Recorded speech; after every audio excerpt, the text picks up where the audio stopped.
What's going on, y'all? It's your boy Cool Colas here, and you are now tuning into a new episode of the Pro Black Blurred Kingdom podcast. On today's episode, I'm going to be going a little bit off the cuff again. I want to just kind of give my raw thoughts on this particular topic. I want to talk to you all a little bit about the Black Adam movie. I want to give a review, and I want to answer the question: was this the best comic movie of 2022 thus far? So, let me start by telling you all what my movie theater experience was like. Then I can kind of go into some of the other stuff, and then some of my thoughts on some other things pertaining to this topic. So first of all, I just want to say that I want to talk a little bit about how I've been feeling, just about DC movies in general. See, most of you all know at this point that Marvel, as far as comics go, is like the king of the movie scene. The MCU is just, it's been a masterpiece overall. Now, obviously in this phase 4, it's been dying off a little bit, and that's just because they're still, at this point, just trying to make some money, and they're kind of going off of the fumes of phase 3 and before, and they're trying to, continue this thing going. But basically what I'm trying to get at is that Marvel has been the king of comic movies, and DC really hasn't done as well in that department. If you think about it, DC's movies have been rather average or mediocre for the most part. There's been some that stand out, but for the most part, they have been not as good as Marvel, if we're being totally honest here. I mean, think about it. Between movies like The Suicide Squad, although I like The Suicide Squad, I recognize that it was a highly flawed movie. Between that and Batman vs. Superman, which was horrible, Wonder Woman 94 or 84, which also was pretty horrible as well too, and movies like that, though it's not really looking too good for DC. Matter of fact, some of their top tier movies, I would even say, might even be considered mid tier if you compare them to like Marvel movies. Like if you were to just shuffle them all into just this general title of comic movie, a lot of the high tier ones would be not one of like the top 5, even if you consider that and Marvel, from my perspective. I mean, you got some good ones, like I said, because you got The Dark Knight Rises was decent. You got Joker, you got Wonder Woman, which I think might be top tier, the maybe like top 2 or 3. And then you got Shazam, that wasn't bad either, and movies like that. So DC, in other words, all I'm trying to say is that if you look at their repertoire of movies, not only do they not have as many, from my perspective, in like their universe, they also don't have nearly as good of movies as Marvel does overall. So my feelings on DC and their movies has been kind of low, just because I feel like they haven't been performing very well in that department as it would be compared to like a Marvel. With that said, I gotta tell you all how I was feeling going into this theater as I was going to go see Black Adam.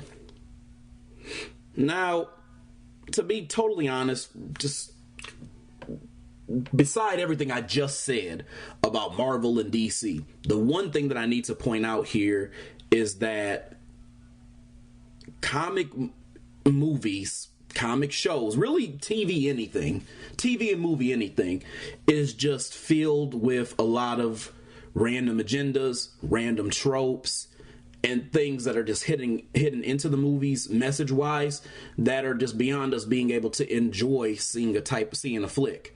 And I think that the idea of that has been kind of frustrating for me, because I'm always in this mindset of being a storyteller, and I want to be able to watch something and relax and be able to unwind just for a little bit. Most people do.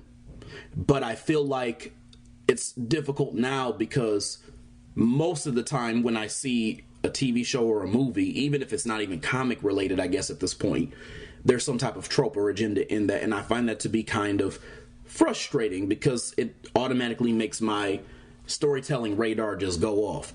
So I say that to say that I will put DC, I don't think DC or Marvel, either one of them is excluded from that being a possibility, because they all include tropes and all these other issues that I think that can be frustrating for somebody who really just wants to enjoy a good movie.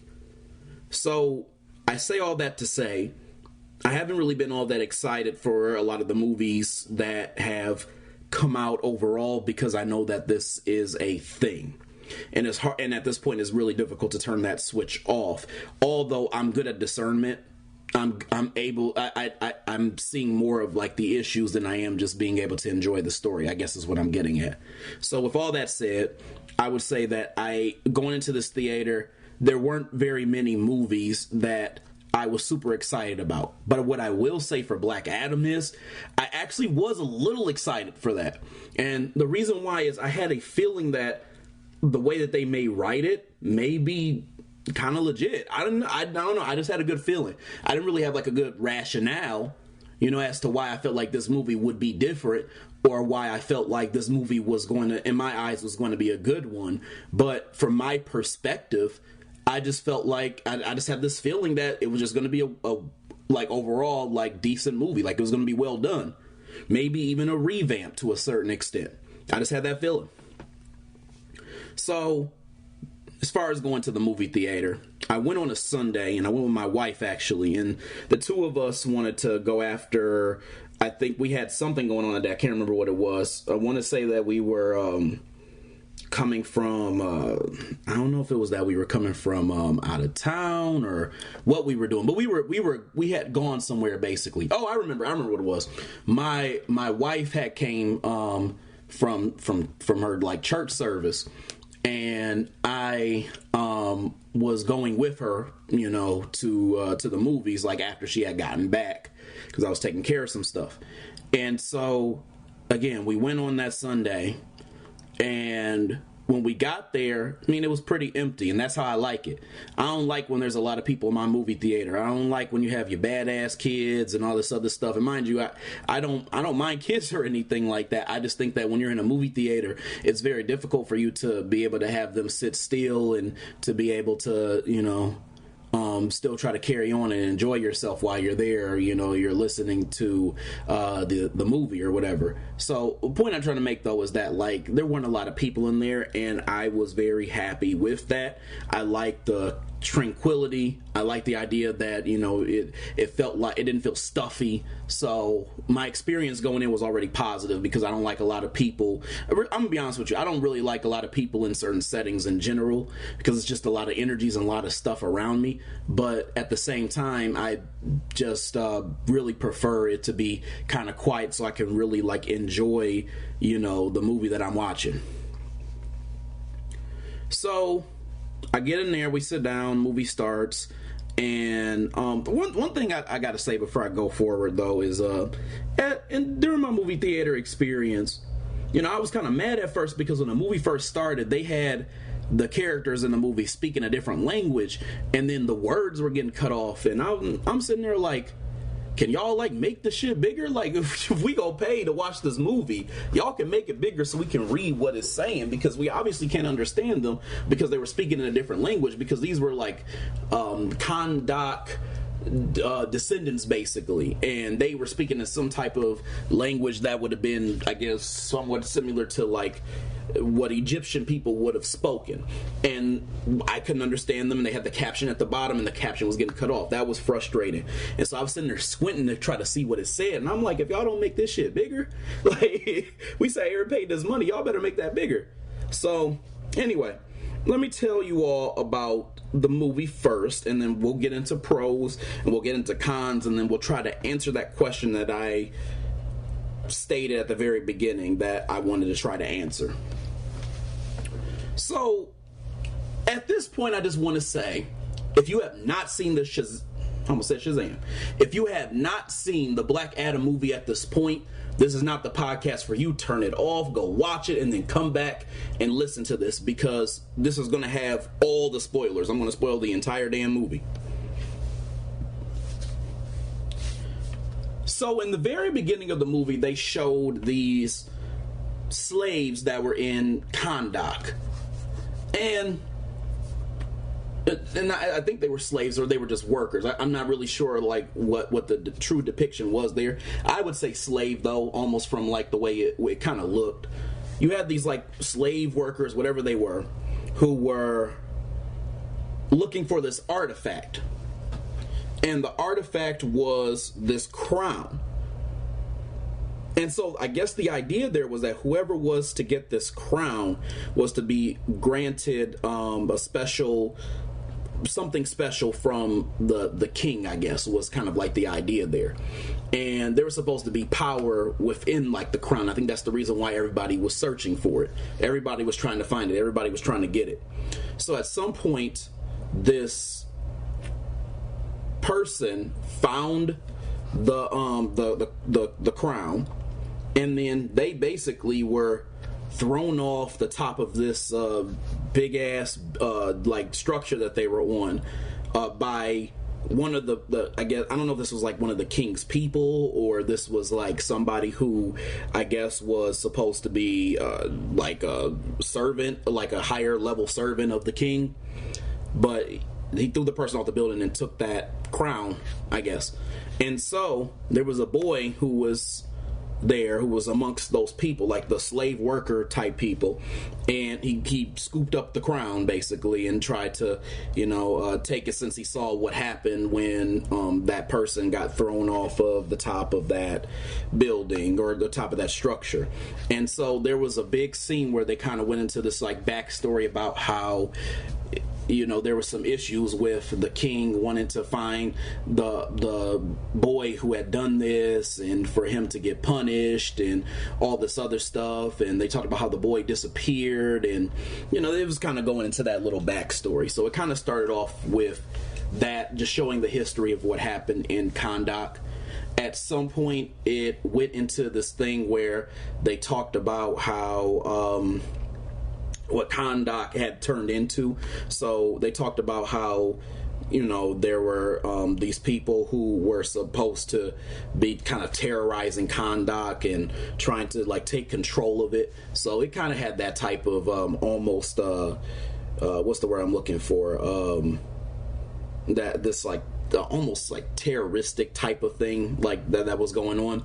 And so they had a scene where there was this cart of people, and it was a woman, then there was two men. One of the men, the woman's name was Isis, and then there was two men. One of the men was her brother, and the other man was this guy named Ishmael.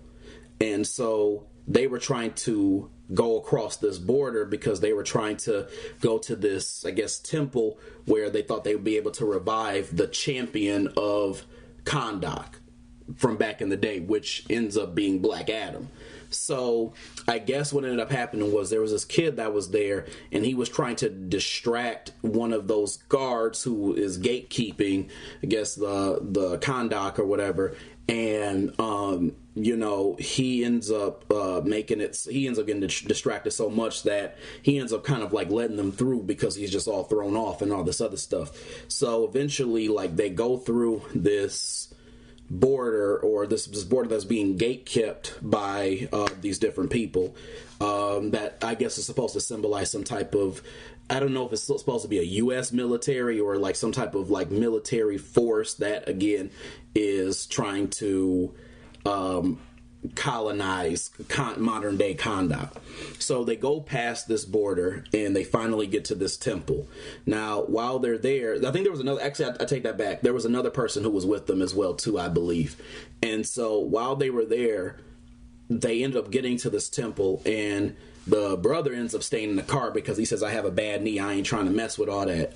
And then the other two dudes and Isis, so Ishmael, Isis, and the other dude, they end up going into the temple basically. And what ends up happening is that like they kind of give this image that they're either getting caught or picked off one by one, because the first dude, I can't remember his name, he ends up getting killed basically. And then there was the Ishmael dude and Isis. The two of them were actually in the temple at this point. And while they were in the temple, the other dude, he ended up getting like held up. Like they ended up basically, this little military force that, I was talking about, they ended up basically holding him up because they found out what he was trying to do, what him and his friends were trying to do. And so at some point, they ended up finding the crown, and these little military forces, they ended up like rushing in, and they ended up trying to go into the temple to try to find Isis and Ishmael. And so they were kind of like these so it was like a whole squad of them. Basically, they were like I would say they were like mercenaries. Even now I'm thinking about it, because I keep calling them military, but they were like more like mercenaries that were a part of this squad.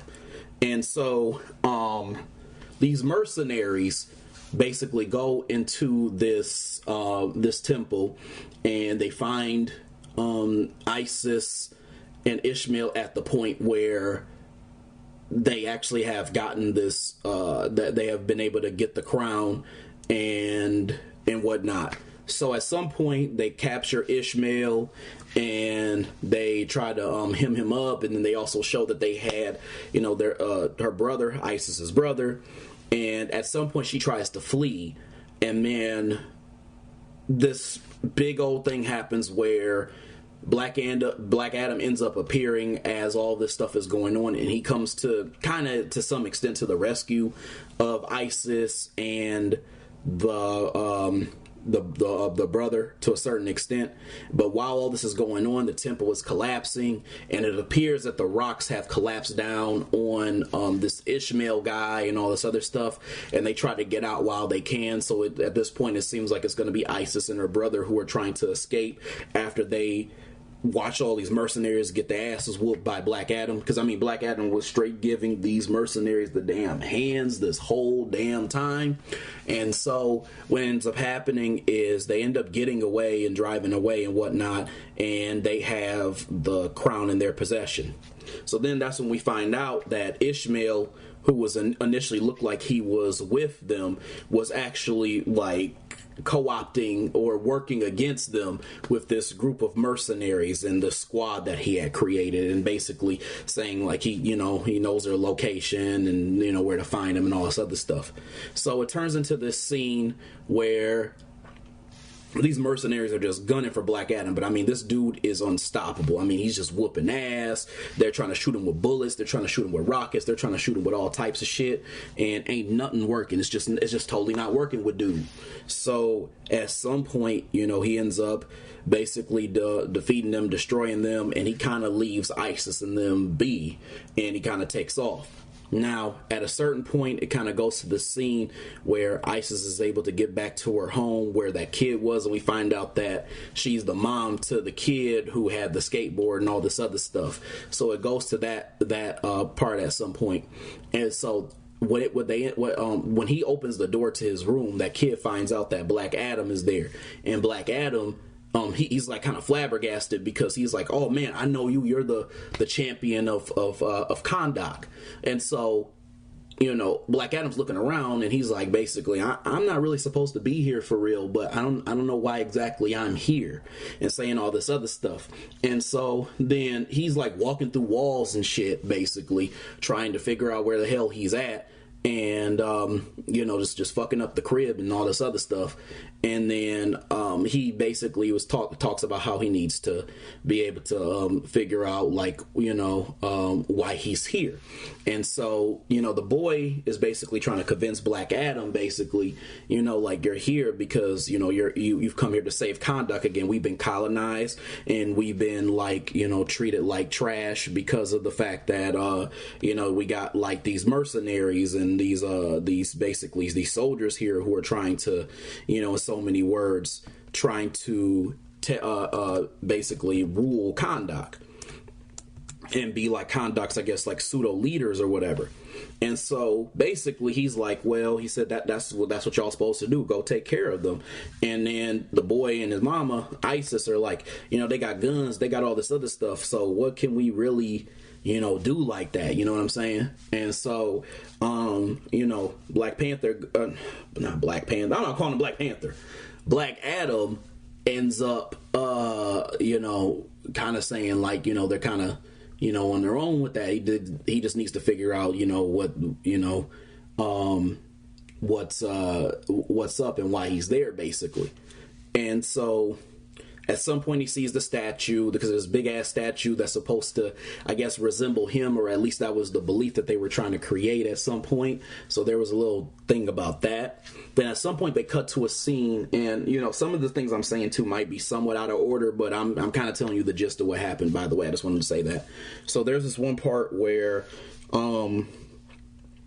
like, they end up showing and talking about the JSA. So you have Amanda Waller, who was on this kind of computerized system that's inside of this ship, and she's talking to Hawkman, and she's talking about how, like, the threat of Black Adam has been who has basically escaped and has basically he's killed people, is what she was saying in so many words, and it's time to take him out. So she told him to assemble his team, and he said he was on it. So he ends up recruiting Dr. Fate, which Dr. Fate was almost somewhat like a mentor to a certain extent to him. He ends up recruiting this woman named Cyclone and this other man named Atom Smasher. And they end up forming this superhero team in the Justice Society of America, and they're asked to neutralize Black Adam. So at some point they go to try to, try to take him out, take Black Panther. I keep calling this dude Black Panther, trying to take Black Adam out. And so Black Adam ends up coming face to face with the Justice Society of America. And because they're told they have to go to Conduct, so they go to Conduct, and they basically try to do their thing. Now, when I say that he whooped these motherfuckers asses, I mean he beat the hell out of these motherfuckers asses. I mean, it was bad. Black Adam wiped the floor with all of them. It was bad. I mean, this dude was just whooping ass, literally for a straight like 5 to 10 minutes. Like, I don't know how long it was, but it was a long time. I was just like, dang. So basically after the during the fight, one thing that was kind of present was all the excuse me, all the Kandaki people, whatever you want to call them.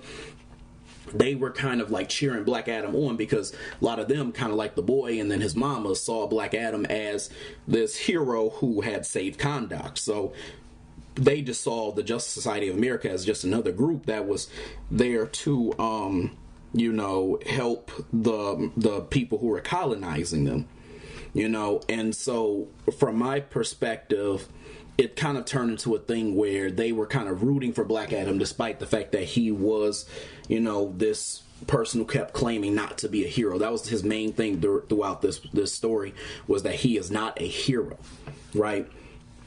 So at some point they ended up losing, and they were just like kind of accepted, like, hey, we can't beat this dude, so why do we even keep trying?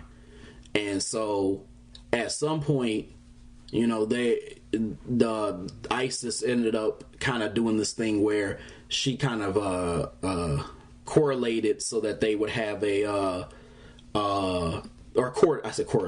coordinated so that they would have this talk. So JSA and Black Adam have a talk after things had calmed down, after he had kind of whooped their asses. And so basically they were trying to kind of explain, both their sides and both their positions. And Black Adam said he was open, to, having that talk or whatever. So they basically had a talk, but it just really didn't go the way that, they had hoped, because, the JSA, their thing was, hey, we just gonna take, like, we can either take you fighting, or we can, take you quietly, and it looks like you're not really gonna, come quietly with us, but we just need to just have an understanding, as to why we even got to this point and what's going on. And so Black Adam basically is like, I never claimed to be a hero, never have been a hero, all this other stuff, and he was gonna kind of just do his thing, but he was there basically to, help his people, or whatever he basically was saying. And so at some point, I believe the boy ended up being in trouble, and then Black Adam just took off to go help him to a certain extent, if I remember correctly. and the boy was in trouble because of the fact that, if I remember correctly, he, they were trying to basically like take the crown from him. If I remember correctly, I think that's what happened at that point. Yeah. They were trying to take the crown from him because Ishmael and his people basically found their crib, and they were trying to hem the uncle up, like the boy's uncle up, like the dude I told you that was in the car earlier, and he said he had a fucked up knee. Like they try to hem him up, and Ishmael ended up shooting him. And the reason why this was a big shock was because at this point the boy thought that Ishmael was with them, because Ishmael was supposed to be like a family friend to a certain extent, and that's when he found out that Ishmael was evil. Ishmael was after him, and he was basically trying to run away from Ishmael because Ishmael was trying to take the crown.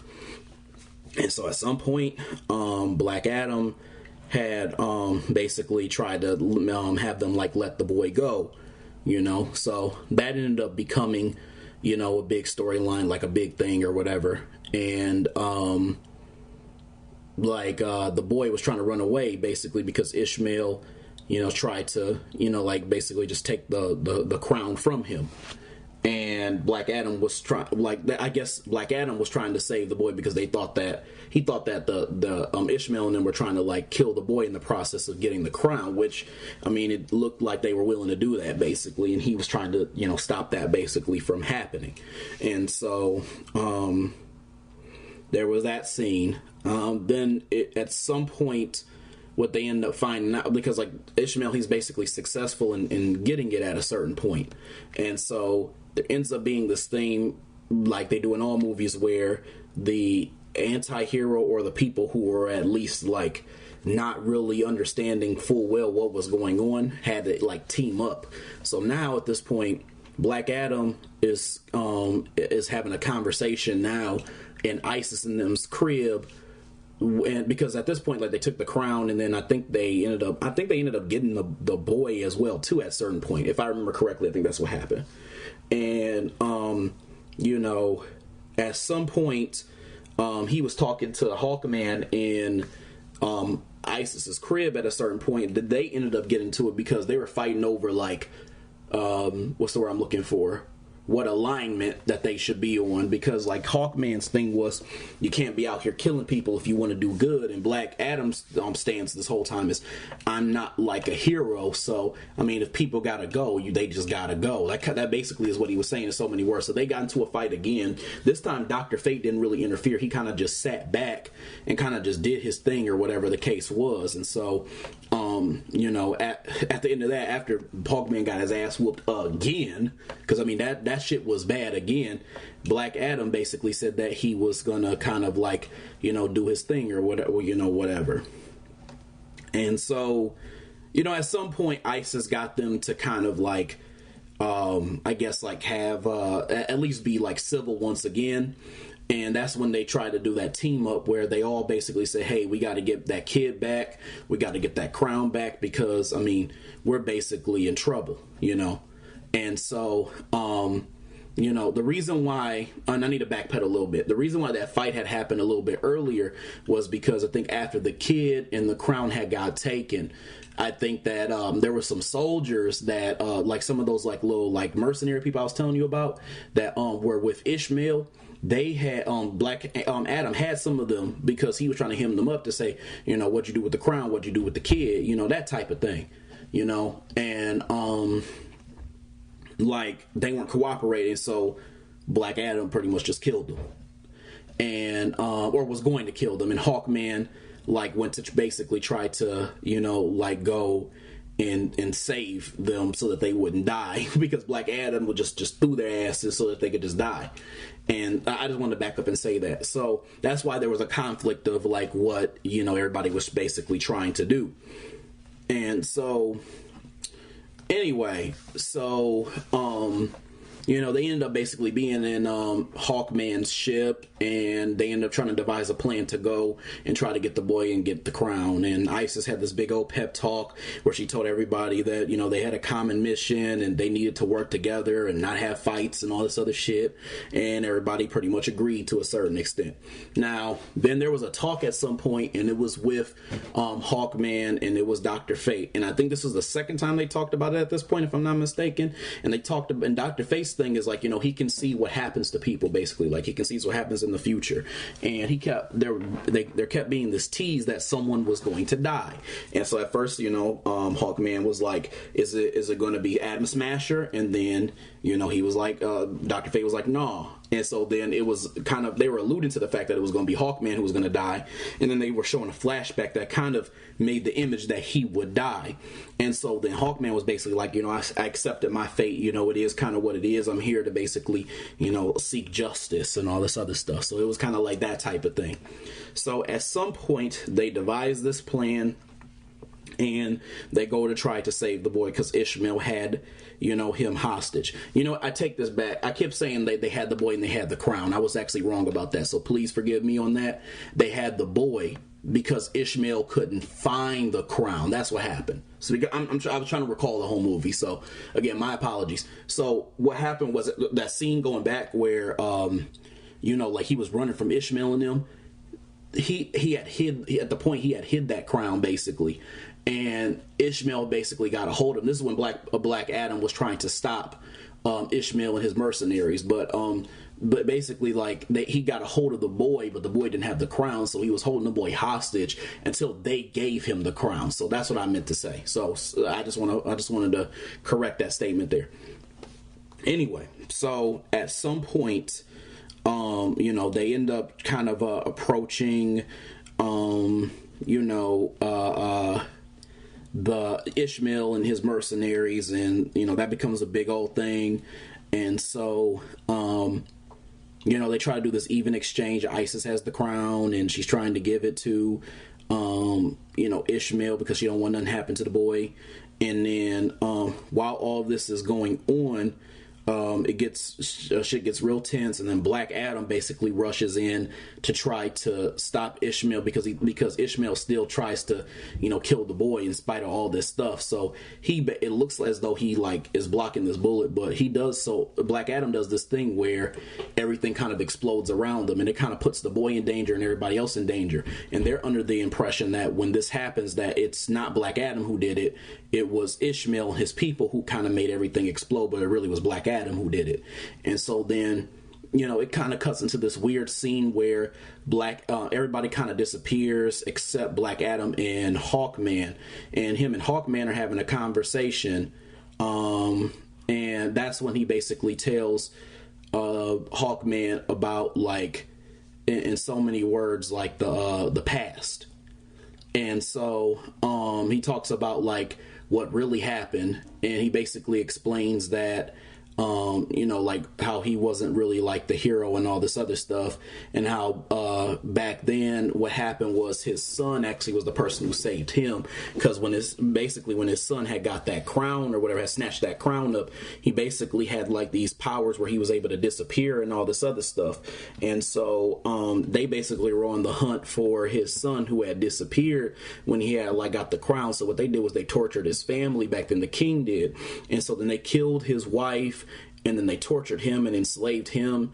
And then what ended up happening was the boy ended up showing back up to basically try and save his father, and ended up dying basically in the process of trying to save him, because I think they killed him or something like that.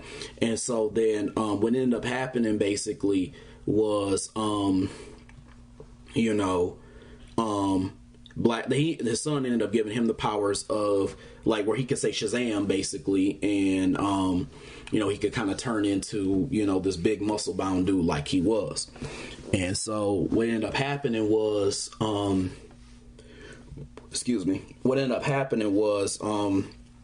he wanted to basically get revenge on the king because of what the king had done to his family.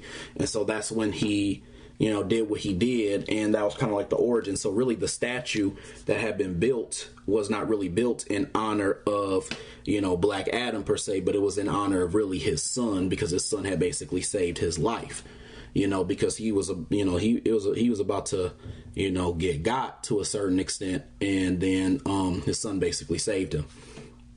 And so he basically was like kind of telling that story, and I think I forgot a part earlier too. There was a part where he had talked to ISIS as well, and this reminded me of this. So again, I apologize. There was a lot to this movie, so that's why I'm like I'm remembering some things, but I'm also forgetting other things as well too. But there was like a part where he had talked to ISIS as well too, and he basically told ISIS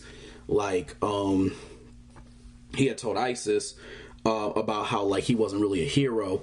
And she had said something, there must be something heroic about you or something like that, because, I mean, think about it, like when we was in that tomb, or we was in the little temple thing, like you didn't even think twice about like who you were going to save and help. You instinctively came and you helped me, and you helped the people who were like trying to, get the crown and stuff like that, like her and her friends basically.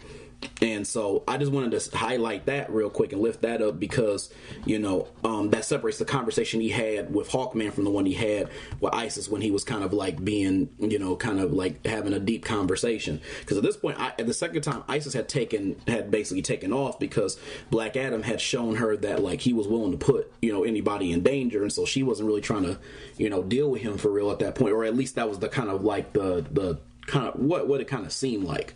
So at some point, what ends up happening is when Black Adam basically tells Hawkman that he's basically going to surrender, and all he's going to do is once he says like the magic words, he can take him in, and then that's the end of it, because now the crown is back, everything should be gravy basically. And so what ends up happening is there's this scene where he says Shazam, and he turns into like this like weak looking dude, like he looks like weak as hell, like he was like the slave from back in the day. And so they end up putting him in this tank where he has like a little breathing apparatus, and he's basically like kind of caged up or whatever. And so what ends up happening is Ishmael ends up basically dying, and he ends up going to hell. And they use in hell, he's kind of used as like this host to revive this villain called Sabak, who is supposed to be like this terrorizer. And so what ends up happening is, as Sabak gets revived, he basically storms back onto Earth, specifically Kahndaq, and he ends up terrorizing it to a certain extent, because what we find out from Ishmael before his death is that the reason why Ishmael wanted the crown so damn badly, and he wanted it to kind of activate something special, is because what Kahndaq wanted to do, or not Kahndaq, what Ishmael wanted to do was Ishmael wanted to basically rule, because he wanted to pay homage to his descendants and Kahndaq as well too. So whereas Isis and her people were descendants of like Black Adam and his family and people like that, Ishmael was descendants of that king who had basically ruled to basically to basically kill Black Adam's family and basically colonize them. So he was a descendant of those people within Kahndaq, so from back in the day. So he wanted to basically kind of like revive that lineage. And so they basically he got reincarnated as Sabak back onto Earth, and he was like this big gigantic red hell demon when he came back. And so as this was going on, the Justice Society of America saw that he was about to like basically take over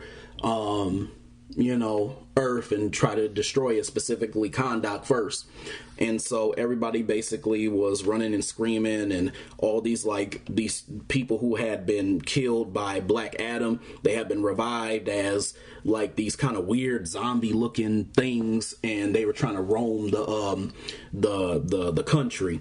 And so then, as this was going on, the brother with the bad knee, who had basically kind of somewhat recovered from that gunshot from Ishmael, and there's all the other citizens in Kahndaq, was basically giving the hands to all of these like undead folks that were walking around and shit.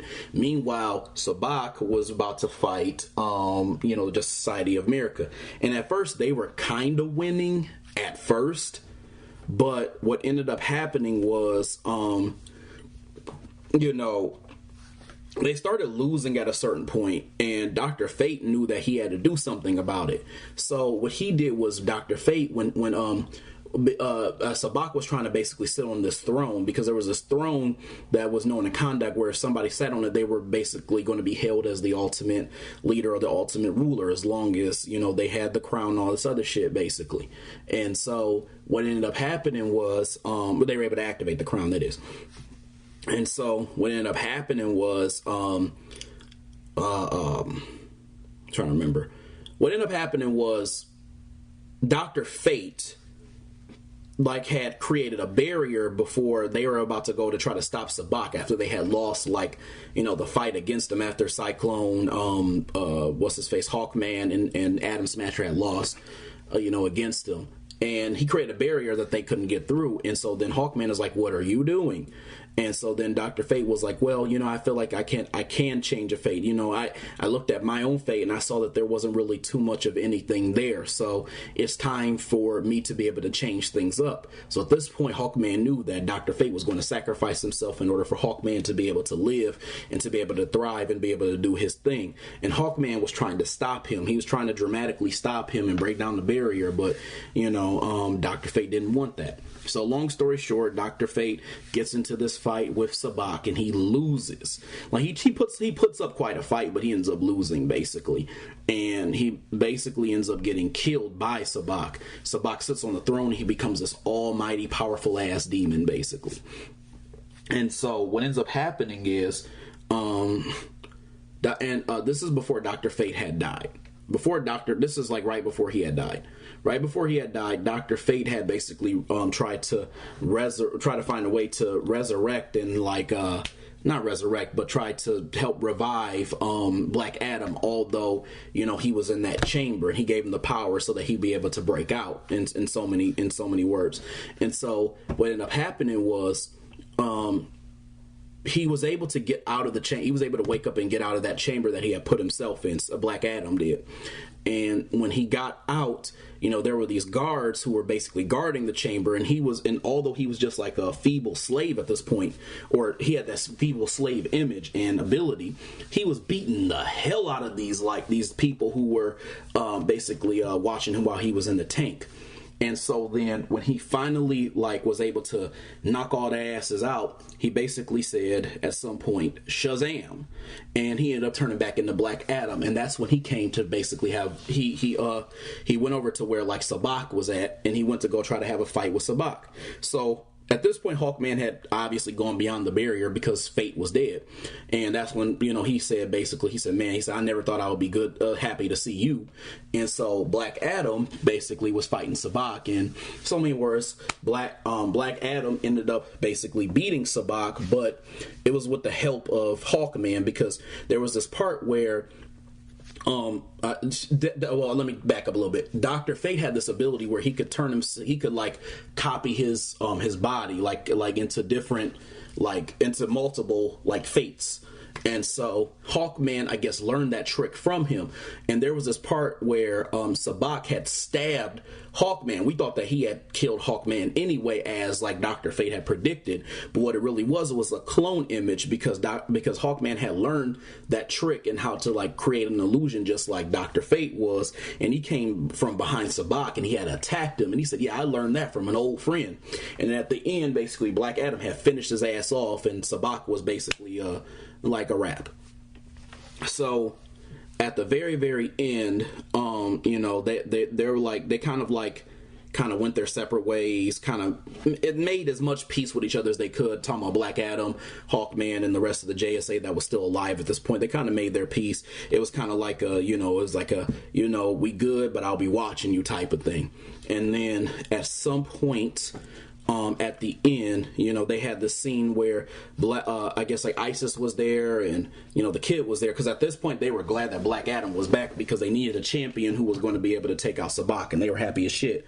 So they were like, basically, what is he going to do? So he goes, and Black Adam goes to sit on the throne, and he does that classic pose that Black Adam does, every time he sits on his throne, that we know from the comics.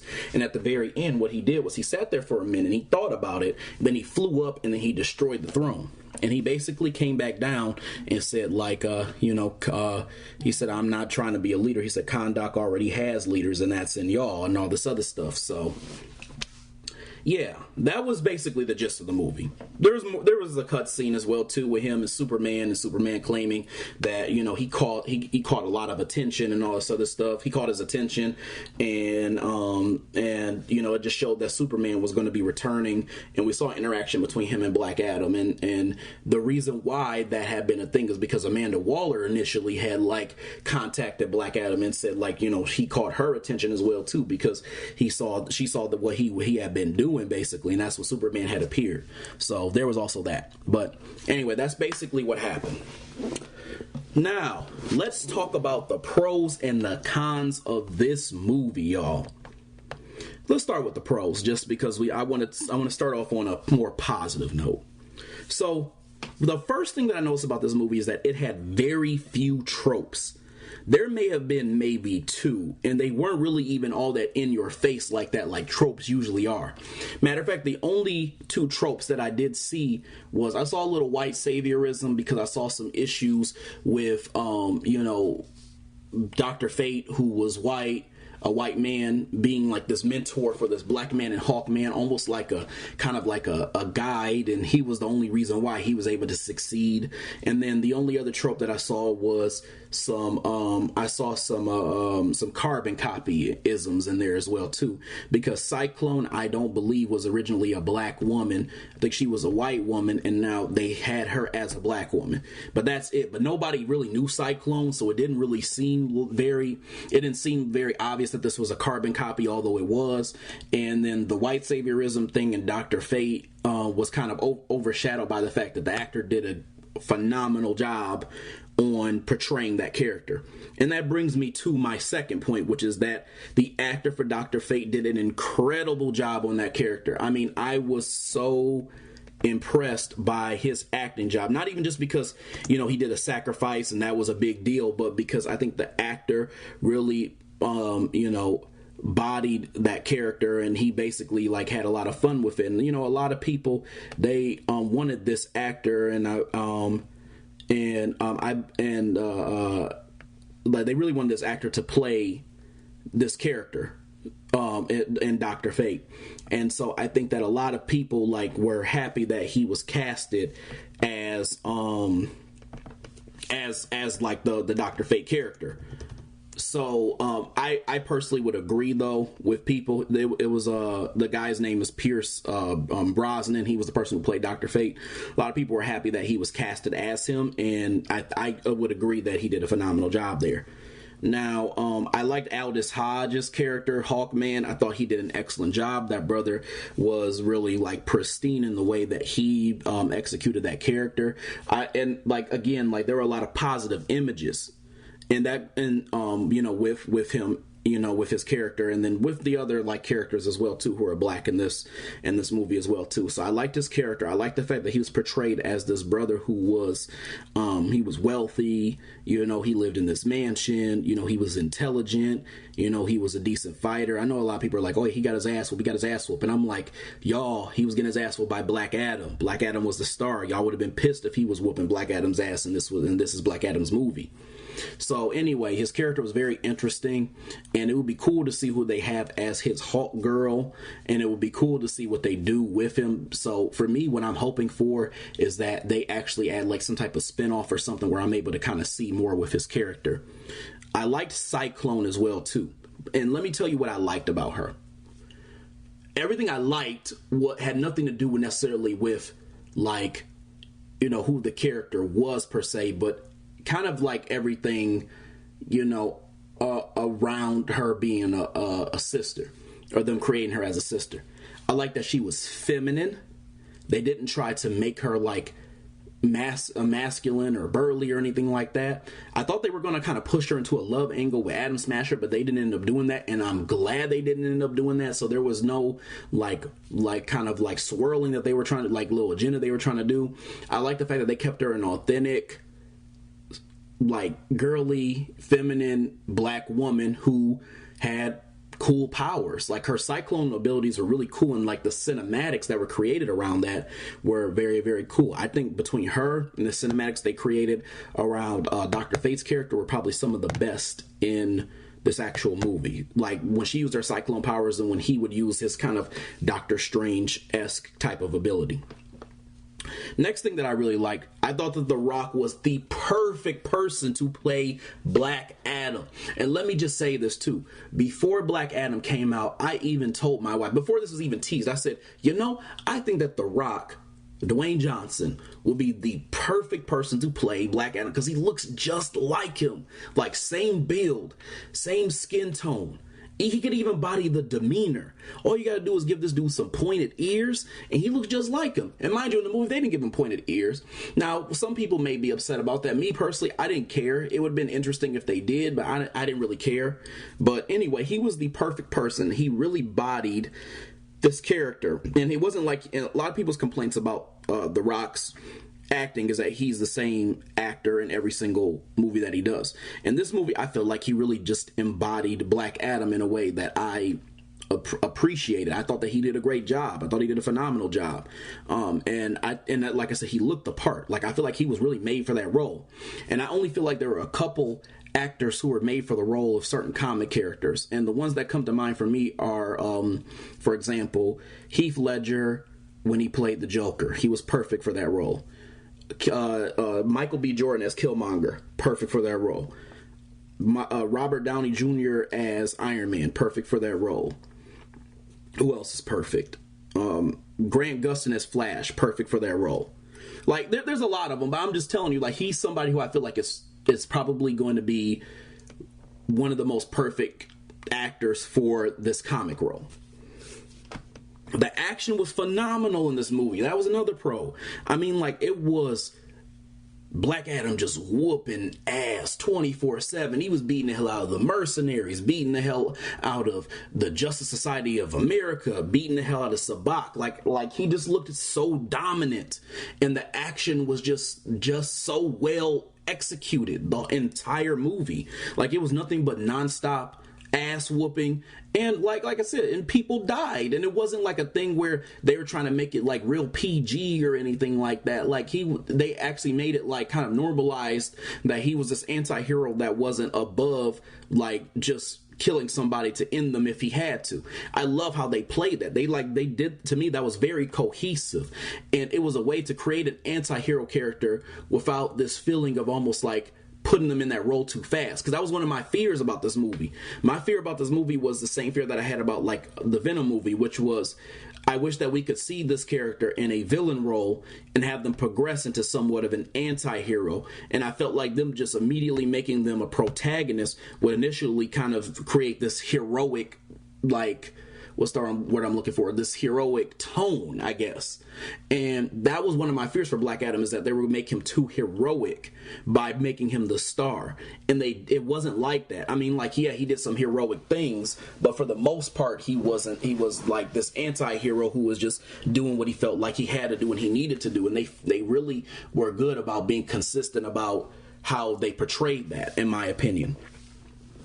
Like I said, the guy who played Dr. Fate did a phenomenal job, but what I really liked about his character, and this is the thing that people aren't really going to talk about, is I like the fact that he almost felt like a refined and better version of like Doctor Strange. And see, a lot of people would already assume like, oh, if Doctor Strange, obviously he's like the better of the two wizards. But I feel like Dr. Fate was the better wizard, and I felt like the way that they kind of portrayed his powers and made them seem, and the things he was able to do, it just felt like he was able to do so much more, and it just overall kind of looked better. It looked like he just had more control, and he just, I don't know, I just felt like they really did a good job with that.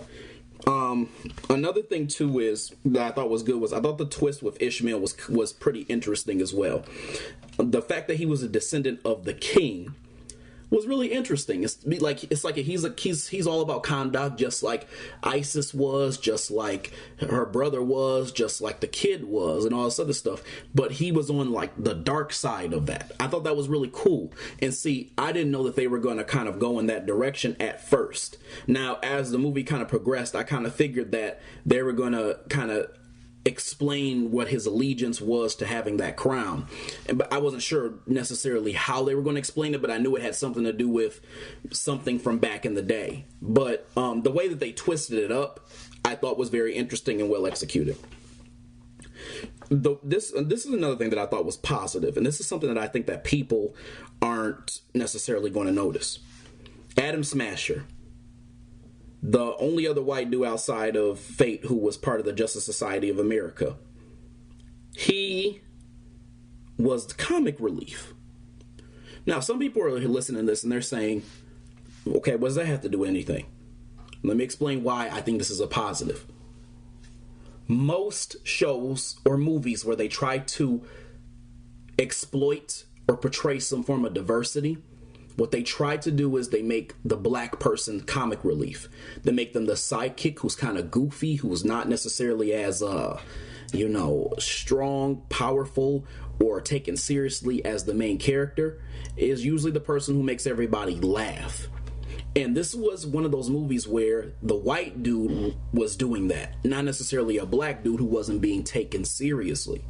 I appreciated that because there's so many flicks out there where the black person is the sidekick. It's like a cut and paste template. Like, think about it. You see these shows all the time. It's like almost like a teenage superhero show. The main character is white. It's usually a white boy or a white girl. Most of the time it's a white girl. They have a sidekick, and usually the sidekick is black, and it's either a man or a woman, and usually they're kind of like meek.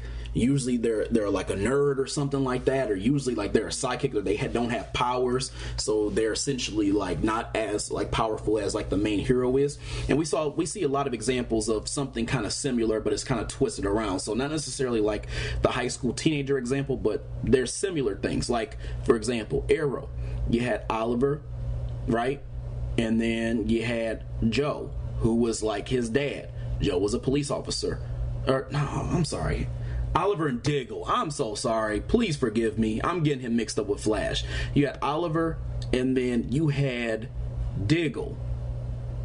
Oliver was able to, shoot arrows, and Diggle had some of those same abilities too, but he was nowhere near as strong as Oliver was. Matter of fact, he wasn't even a character that was really even focused on like that for real before seeing the show Arrow. Then you had Flash, because you had Barry, and then you had Joe. Joe was Barry's daddy, and or his play dad basically. And again, just like Oliver, who was a white dude, and Diggle, who was a black dude, Barry was a white dude who had super speed, and Joe, his dad was, or adopted dad or whatever, was a black dude. He was a police officer. And he, what's the word I'm looking for, was like Barry's kind of sidekick, but he didn't really have powers.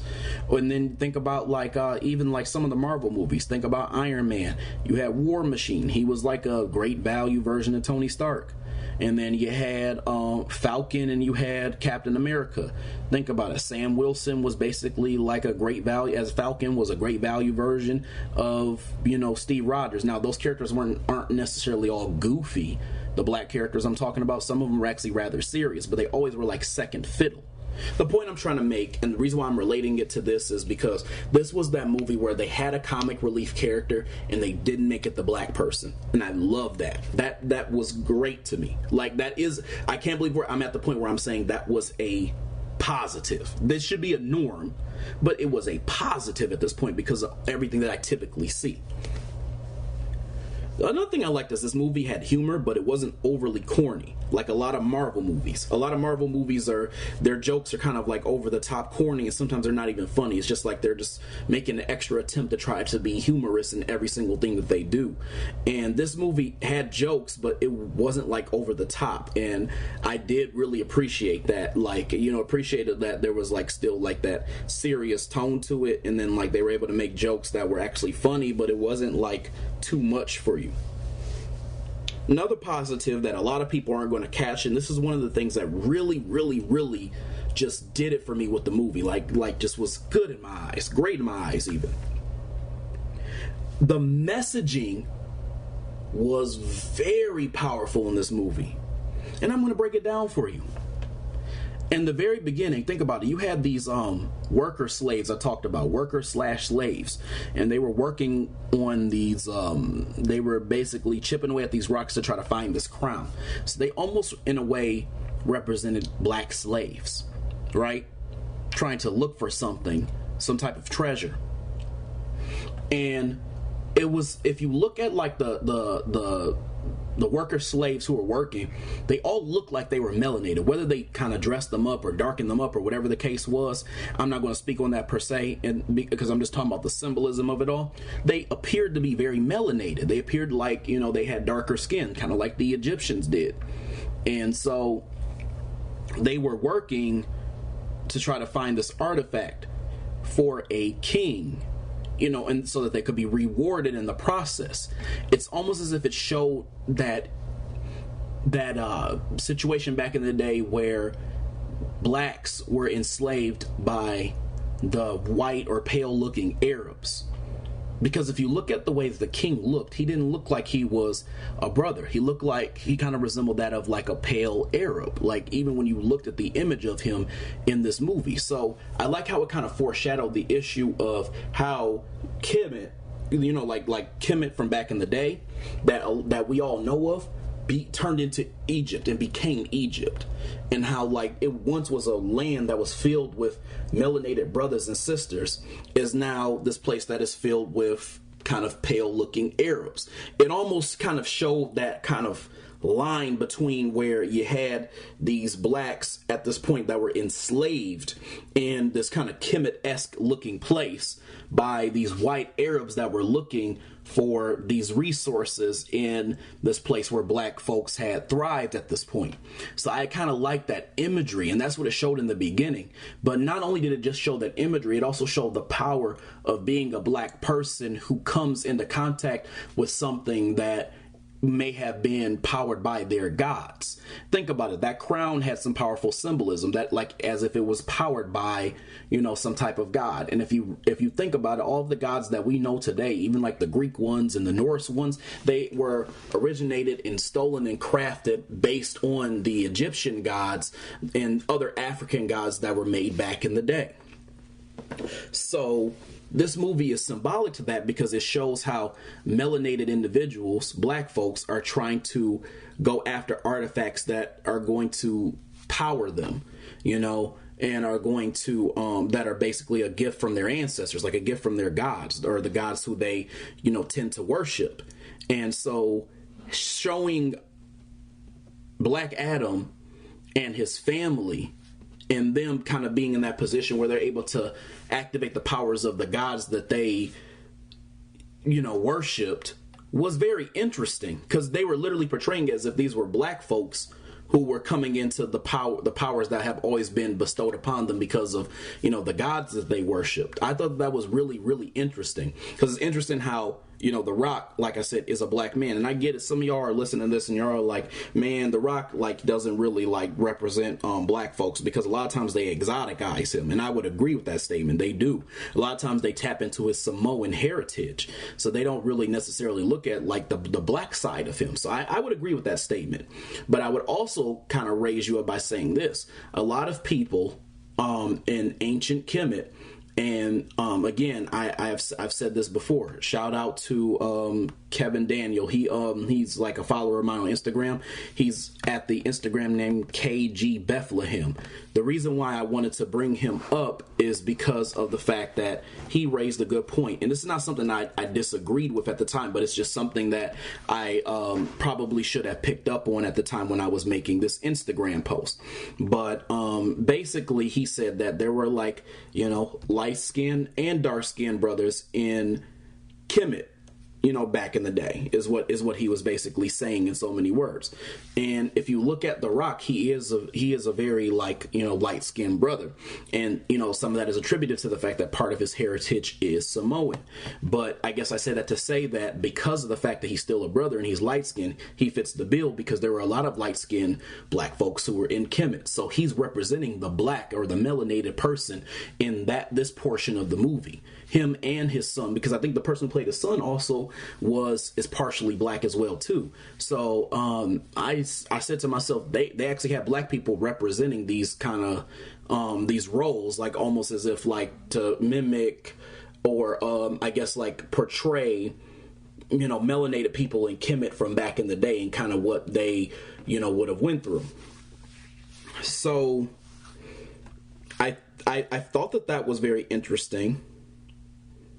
I also like the idea, like the scene where he got out of that tank, where he was he had like the breathing apparatus when he was submerged in the water after he had basically turned himself in, as if he was trying to, it almost portrayed the scene of there were these colonizers who were trying to keep him captive, and he broke free of his chains, and he broke free as if he was a slave who fought back. I love that concept. They didn't make it trauma saucy, but at the same time, they made him seem like he was powerful. It's almost as if he didn't really even need his Black Adam abilities to be able to go around and whoop ass. He just had the fighting spirit of the king within him, and he was beating down these soldiers that were trying to keep, or these soldiers or guards that were trying to keep him down after he had broke out of the machine, because he wanted to fight to help his people. I love that. I thought that was incredible.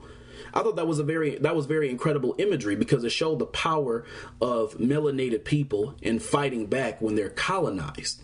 Think about it. It kind of reminds me of like the situation with Haiti, for example. Haiti is a situation. The Haiti slavery thing is something that needs to be lifted up all the time, because it was one of the first instances where a bunch of black folks just broke off in the asses of some white folks that were trying to colonize them. Haiti basically had that type of situation where they fought back and they won, and people don't really lift that up for real. And I feel like this movie almost kind of showed something like that in just that scene alone. Like watching him, this man who was like, he's basically a one-man army, take down these people who had guns and were heavily armed and heavily suited, and he was just beating the hell out of them and he was chained up. He wasn't super buff anymore. He was out there just whooping ass, and I loved it. I loved every second of it, because it reminded me of that. It reminded me of these Haitians. These people, all they had was some damn voodoo, and they was whooping ass of these white folks who were sitting there trying to colonize them. I thought that was great. But let me tell you the thing I really, really, really, really loved at the end of this movie. I loved when he destroyed that seat that he sat in. Like, first of all, I loved when he did the pose, don't get me wrong, but I really, really loved when he destroyed that seat. And I'm going to tell you why I love that. I love that scene because he said something that I think is a very important message for black folks. One thing that we really need to take heed to and we really need to listen to is something that I believe, and I've said multiple times on multiple occasions. One thing that Black Adam said after that was, and I'm paraphrasing to a certain extent, but what he said was, you all don't need me as a leader or need a leader. You are leaders within yourself. I love that, y'all. I loved the hell out of that shit. And let me tell you why I love that. I love that because that is a very, very important message for black folks, especially today. Black folks notoriously have always asked who is going to be our leader, who are our leaders, etc., all this other shit. And, you know, they look at the likes of Martin Luther King. They look at the likes of Malcolm X. They look at the likes of people like that, right? But what happens with us is that we latch onto a leader and we get all of our leaders killed because we don't protect them. And the reason why is because the spirit of the leader has not really been within us. But if the spirit of the leader was within us, we could all be our own leaders in our own way. And we could have an effective community that makes change and makes power moves. And because we can get a lot done despite all the things that have happened to us. And I think that was the message that they were trying to say in Black Adam. They're trying to say that, you know, as a unified people, and mind you, I'm not even that big on unity per se, but I love this idea of basically saying black folks, he didn't say black folks, but I'm saying like this is a good message for black folks. Black folks, be your own leader. Don't necessarily look for anybody to just be the single leader who changes everything for your people. Be your own individual leader and do your part. And I love that because that would benefit black folks so much today, and they don't even know.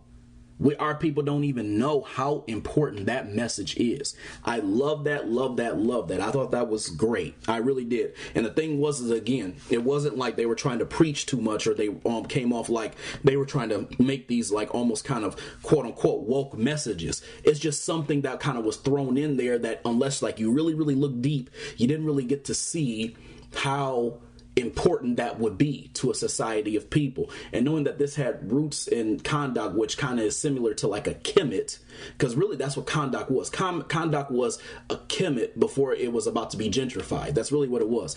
It showed the message there. Now, mind you, I wasn't really necessarily with the whole idea of these are now white Arabs who are walking around who are collecting this message, but I think this could be an important message for black folks. And I think this is a good takeaway. So that's what I really appreciated about that.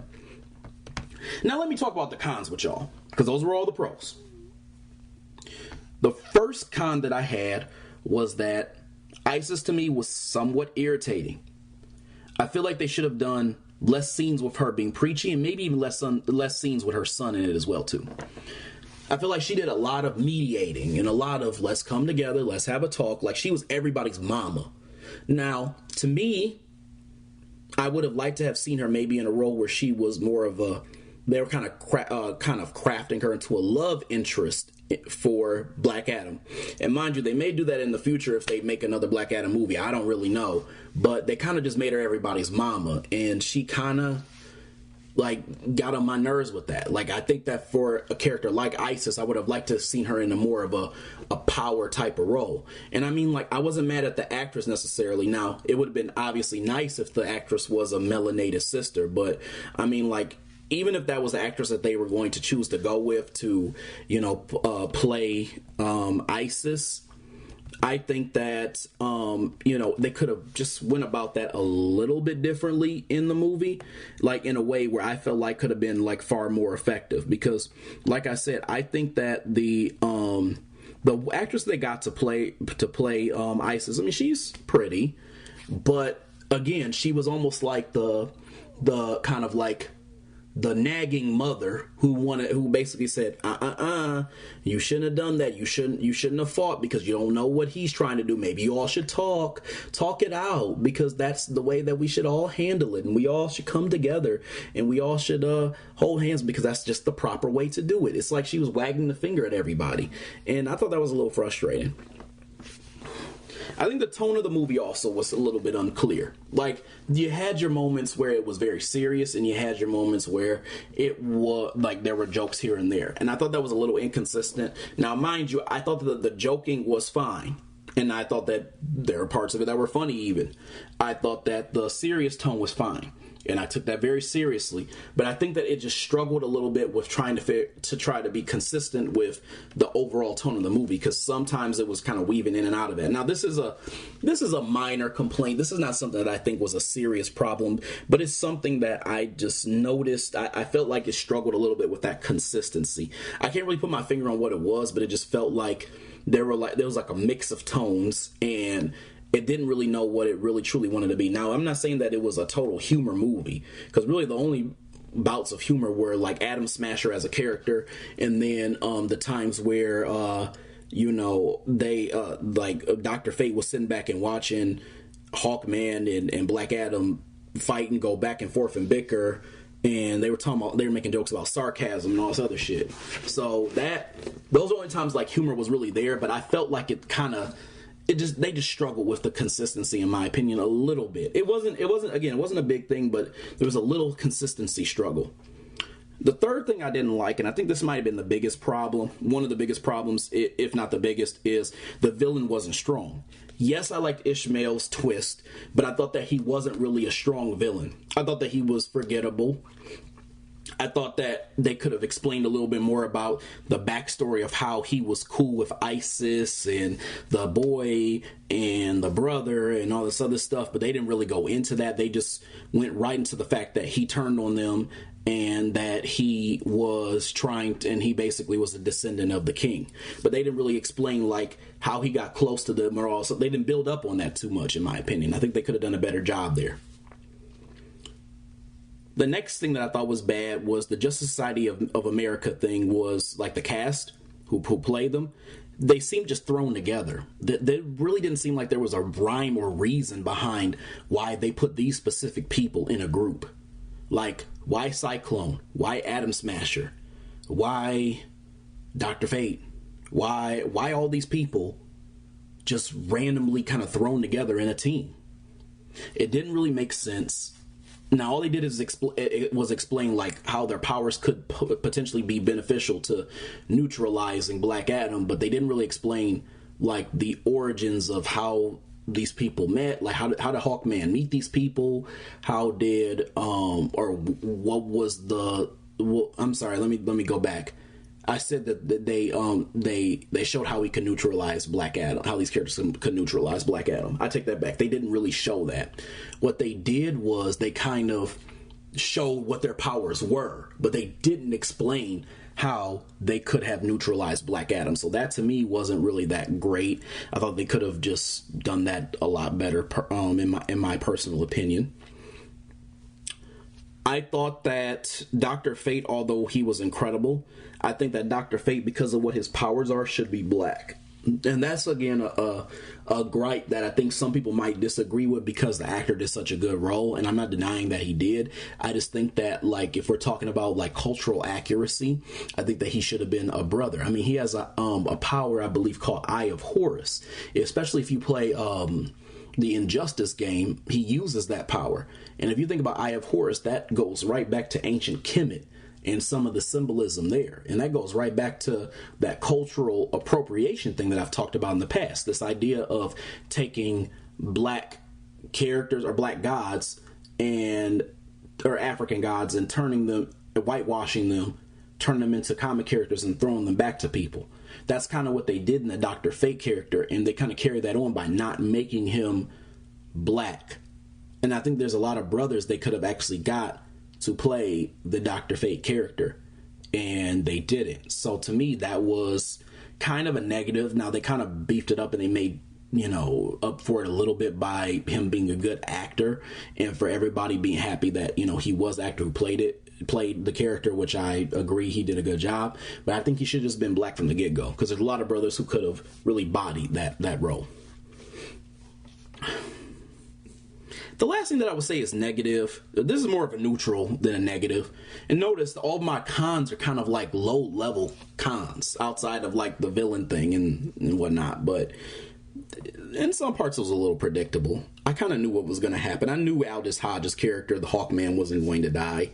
I knew that Dr. Fate might die. I kind of had that feeling midway through the movie, because I'm like, there's no way that they're going to just kill this brother off, because they keep talking about him and his death. There's no way they're just going to keep that going unless they want to be like uber predictable. But even by switching it up, it then still became predictable, because we knew that they were going to switch it up because of how many times they talked about Hawkman dying possibly and showing these images and all this other shit. So I just knew that wasn't going to happen, or something was going to go awry, or something was going to go different. That part was predictable. So I thought that could be a good thing in some instances, that could be a bad thing, but it's just something that I just wanted to lift up and highlight was a thing. That's, I guess, all I'm saying. That was the gist of it. Anyway, y'all, those are my pros. Those are my cons. That was the movie. That's what I thought about it. If I had to give it a rating right now, I'm going to be honest with you. I'm going to give it about an 8.6 out of 10.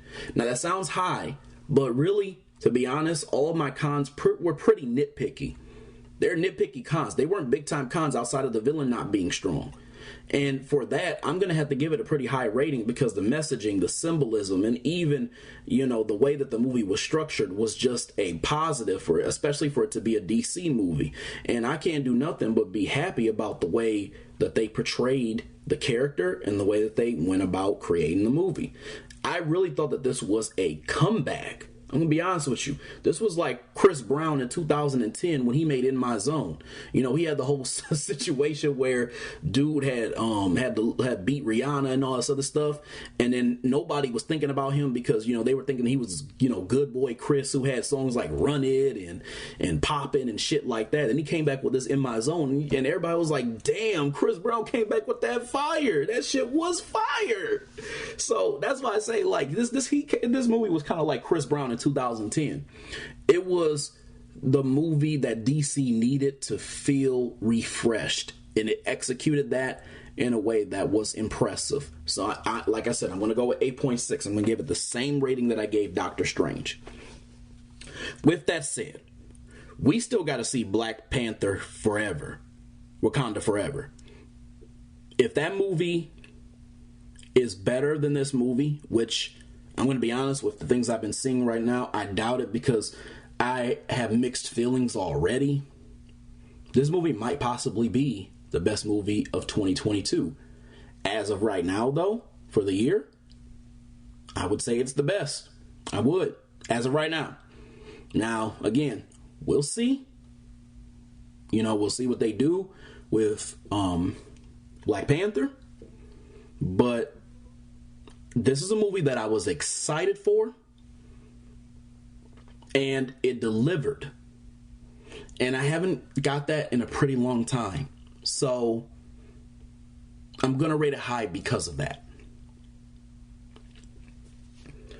Anyway, y'all, I hope you guys enjoyed this episode. I hope you guys got a good review and kind of heard my thoughts and whatnot on how I felt about this movie. I hope you guys got a chance to really see it yourself, get your own impressions, get your own thoughts and whatnot, and maybe even learn something from hearing my perspective as well too. Anyway, I hope y'all have a good rest of y'all's night. I'm about to turn in and we'll do a couple things and then turn in for the night and kind of go about my merry way. And I will make sure I talk to y'all later. Peace.